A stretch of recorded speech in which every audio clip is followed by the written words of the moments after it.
In 1952, archaeologists exploring the caves near the Dead Sea made a discovery that stood out wildly from the rest of the famous Dead Sea Scrolls. While all the other scrolls were written on parchment or papyrus, this one was different. It was written on thin sheets of copper that had oxidized and rolled up tight over 2,000 years. When researchers finally managed to carefully slice it open and translate the ancient Hebrew, they realized they were holding a literal treasure map. The scroll lists 64 specific underground hiding places across the region, containing staggering amounts of hidden gold and silver, estimated today to be worth over $1 billion.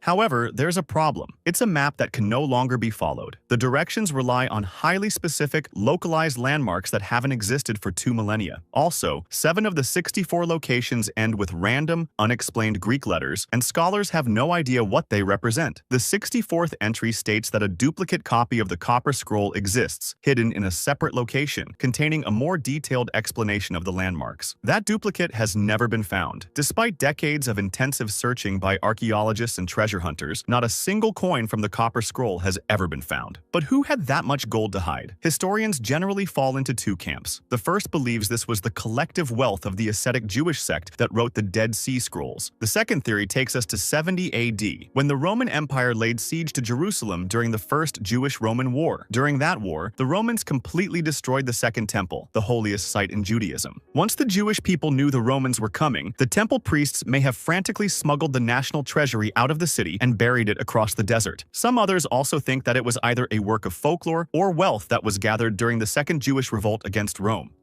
Nan Madel's